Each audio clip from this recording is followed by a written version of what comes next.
सुप्रभात बच्चों। बेटा आशा है आप सब लोग ठीक हैं और खूब अच्छे से अपना ध्यान रख रहे हैं और खूब अच्छे से आप लोग त्योहार भी मना रहे हैं, है ना।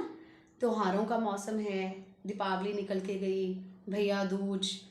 और इन त्योहारों के मौसम में जब भी त्योहार होते हैं, है ना, हमारे घरों में लोगों का आना जाना लगा रहता है। हम किसी के घर आते जाते हैं और जब हमारे घर में कोई आता है या हम कहीं पर जाते हैं तो मम्मी कितनी सारी हिदायतें देती हैं, है ना। ऐसा करना है, वैसा करना है, ये नहीं करना, वो नहीं करना। ये सब क्या होता है पता है? ये सारी होती हैं शिष्टाचार की बातें। शिष्टाचार मतलब हमारा आचार व्यवहार, यानी कि एटिकेट्स और मैनर्स। मम्मा हमारी कितनी सारी मैनर्स की बातें सिखाती है ना, गुड मैनर्स सिखाती हैं, है ना। यही हमारा आज का पाठ है, शिष्टाचार, कि हमें किस तरह का व्यवहार कब किसके साथ करना चाहिए। पाठ शुरू करते हैं बेटा। आपकी जो वट वृक्ष किताब है इसमें पेज नंबर 82 पर पाठ है शिष्टाचार, हम वही पढ़ेंगे। शुरू करते हैं। पाठ प्रवेश।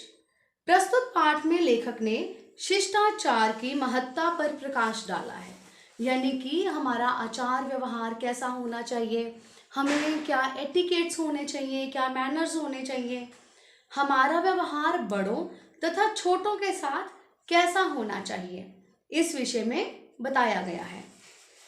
पाठ शुरू करते हैं।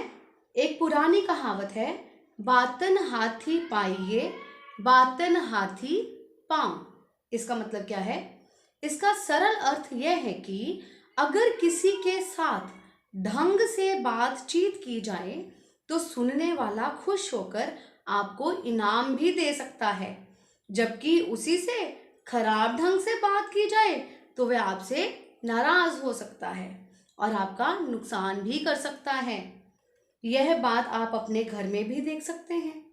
घर में आपके बड़े आपकी हर प्रकार से देखभाल करते हैं। वे इस प्रकार का प्रयत्न करते हैं कि आप अच्छे बने, अपने पैरों पर खड़े हों तथा समाज में परिवार का नाम रोशन करें। मम्मा अक्सर कहती है ना कि अगर ऐसा करोगे वैसा करोगे तो लोग क्या कहेंगे कि मम्मा ने ये सिखाया, है ना। अक्सर ऐसी बातें सुनने को मिलती हैं। अगर आपके एटिकेट्स अच्छे होंगे, मैनरफुल होंगे, है ना, तो सब लोग कहेंगे वाह कितना अच्छा बच्चा है ना। जब वे आपके लिए इतना कुछ करते हैं तब आपका भी ये कर्तव्य बन जाता है कि आप उनके साथ नम्रता और शिष्टता से बातचीत करें। नम्रता मतलब पोलाइटली और शिष्टता मतलब बहुत ही मैनरफुल तरीके से। यदि वे आपके व्यवहार से प्रसन्न हैं तो उनके मन में आपके लिए और अधिक स्नेह उत्पन्न हो जाएगा। स्नेह मतलब प्यार। स्नेह का मतलब है प्यार। अगर आप बहुत अच्छे तरीके से किसी से बात करेंगे तो उनके मन में आपके लिए और ज्यादा प्यार उत्पन्न हो जाएगा। अब एक बात पर विचार कीजिए कि कल जब आप भी बड़े हो जाएंगे तब क्या आपको अच्छा लगेगा कि आपके छोटे आपसे अशिष्टता से बात करें। अशिष्टता मतलब बुरे तरीके से, जो आपको अच्छा नहीं लगेगा, है ना। संसार में जितनी भी महान संस्कृतियां हैं, संस्कृतियां मतलब कल्चर्स, वे सुनीतियों के आधार पर ही ऐसा रूप ले पाई हैं। सुनीति, सुनीति मतलब अच्छी बातें। सुनीतियों के आधार पर उनके व्यवहार और आचरण के कारण ही लोगों ने उन्हें पसंद किया है। आचरण मतलब उनका बिहेवियर, उनका व्यवहार।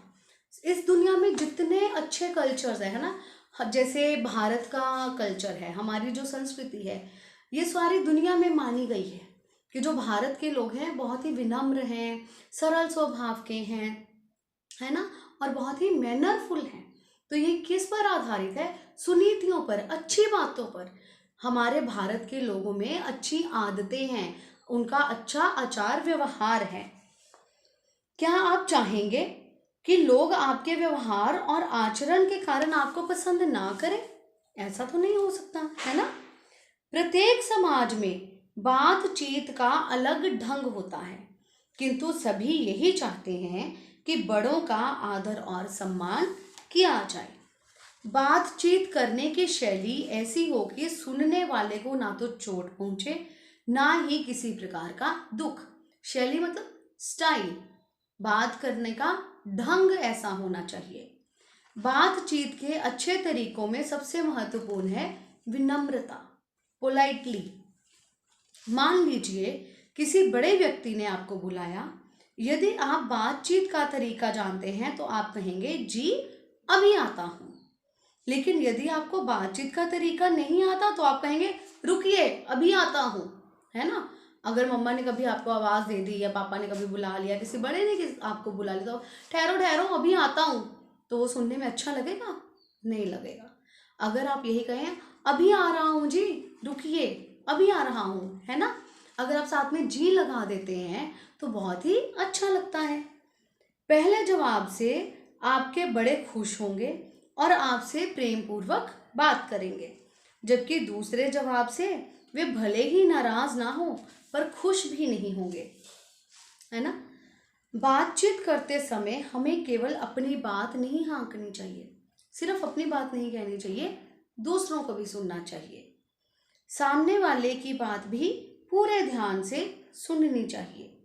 बातचीत करते समय ऐसा भी हो सकता है कि आपके बड़े कोई ऐसी बात कह दे जो आपको ठीक ना लगे, अर्थात आप उससे सहमत ना हो। यानी कि कोई ऐसी बात भी हो सकती है जो आपको अच्छी ना लगे, आप उसको डिसएग्री करो, आपको मैं तो एग्री नहीं करता हूँ इस बात से, ये तो ठीक बात नहीं है। ऐसी स्थिति में यानी कि ऐसी सिचुएशन में पहले उन्हें अपनी बात पूरी करने का मौका देना चाहिए। बीच में ही बार बार टोकना अच्छा नहीं माना जाता। अगर टोकना ज़रूरी भी हो, अगर आप कुछ कहना भी चाहें तो कहना चाहिए माफ़ कीजिएगा मैं आपसे सहमत नहीं, या माफ़ कीजिए आपकी बात स्पष्ट नहीं हो रही। यानी कि आई एम सॉरी मैं आपको बीच में टोकने लगा हूँ, मेरी बात सुनिए, या मैं जो कहना चाहता हूँ, या आप ये भी कह सकते हैं कि आई एम सॉरी मुझे आपकी बात समझ में नहीं आई, प्लीज़ क्लियर इट, है ना, कि साफ शब्दों में बताएं मुझे समझ में नहीं आया। कभी कभी जब कई लोग किसी एक विषय पर वाद विवाद कर रहे होते हैं, यानी कि डिस्कशन चल रही होती है, तब कुछ लोग एक साथ उठकर प्रश्न करने लगते हैं। इसका नतीजा यह होता है कि किसी की भी बात पूरी नहीं हो पाती और बेकार का शोर मच जाता है और बात बीच में ही रुक जाती है। समाचार चैनलों पर आप ऐसा लगभग रोजाना ही देख सकते हैं, है ना। आप लोगों ने देखा होगा जो पैनल डिस्कशंस होती हैं, एक एंकर होता है, साथ में 4-5 लोग बैठे होते हैं, एंकर किसी से कुछ पूछता है, वो एक व्यक्ति जवाब दे रहा है, लेकिन साथ में जो 4-5 लोग और बैठे होते हैं वो अपनी अपनी बात बीच में बोलते रहते हैं, उनसे जबकि पूछा भी नहीं जाता। उनको अगर अच्छी नहीं लगती तो बीच में बोल देते हैं, किसी को एक्सक्यूज भी नहीं करते, सॉरी नहीं कहते, बल्कि एक झगड़े का रूप वो डिस्कशन ले लेती है ना। अगर आपके सामने कभी ऐसा कोई मौका आए तो आप अपनी बारी की ही प्रतीक्षा कीजिए, अपनी टर्न की वेट करनी चाहिए। पिछली कक्षाओं में आपने पढ़ा होगा कि अपने से बड़ों से कोई वस्तु मांगते समय हमें कृपा कर, कृपया आदि शब्दों का प्रयोग करना चाहिए, जबकि कोई गलती हो जाने पर माफ़ी दीजिए कहना चाहिए, है ना। प्लीज़, सॉरी, एक्सक्यूज़ मी, हमें अपनी डेली रूटीन में ऐसे शब्दों का प्रयोग करना चाहिए। कृपया मुझे एक गिलास पानी दे दीजिए, प्लीज़ मुझे पानी दे दीजिए। अगर हमसे कोई गलती हो जाए तो सॉरी कहने में कोई हर्ज नहीं है। आपने कई बार देखा होगा कि पास पास बैठकर बातचीत करते समय भी कुछ लोग बहुत ज़ोर ज़ोर से बोलते हैं। कई बार मैं भी बोलती हूँ बहुत ज़ोर से, है ना, और मुझे भी कई बार कह दिया जाता है कि थोड़ा धीरे बोलो, है ना। हम अक्सर ज़ोर से बोल देते हैं। कभी कभी कोई जब धीरे से प्रश्न करता है तब भी उत्तर देने वाला ज़ोर ज़ोर से बोलकर जवाब देता है। ऐसा करना अच्छा नहीं माना जाता, ऐसा करना बिल्कुल भी अच्छा नहीं माना जाता। सामने वाला बहरा थोड़ी ही है, जोर जोर से बोलने पर सामने वाले को भी परेशानी हो सकती है। सच में ऐसा होता है, कभी कभी जब हम जोर से बोलते हैं तो सामने वाला बहुत परेशान हो जाता है और हमें बार बार टोका जाता है ना। और हमें भी धीरे धीरे धीरे धीरे अपनी इस आदत को ठीक कर लेना चाहिए। एकदम से ठीक करना बहुत मुश्किल है, पर धीरे धीरे उसको ठीक कर लेना चाहिए। आवाज़ उतनी ही होनी चाहिए कि आपकी बात दूसरे व्यक्ति की समझ में आसानी से आ जाए। अच्छी बातचीत के लिए आपकी भाषा भी अच्छी होनी चाहिए, अच्छी लैंग्वेज यूज़ करनी चाहिए, बुरे शब्दों का प्रयोग नहीं करना चाहिए। और अच्छी भाषा के लिए यह आवश्यक है कि आप अच्छी अच्छी पुस्तकें पढ़ें। अब हमें अच्छे शब्द कहाँ से मिलेंगे? अच्छे शब्दों का प्रयोग तो करना है, पर उनका प्रयोग करना कैसे आएगा? जब हम अच्छी पुस्तकें पढ़ेंगे।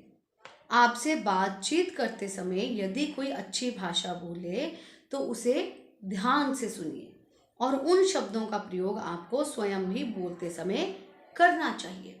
कभी कभी ऐसा होता है कि जब हम किसी से बात करते हैं तो हमें उसकी बातें बहुत अच्छी लगती हैं, बहुत अपील करती हैं और हम कहते हैं वाह कितने अच्छे ढंग से बात की है ना। तो उन बातों को हमें अपने जीवन में उतार लेना चाहिए। बातचीत के दौरान जो गुण सबसे ज़रूरी है वह यह है कि आपकी बात बहुत सहज और स्वाभाविक लगनी चाहिए, नेचुरल बात होनी चाहिए।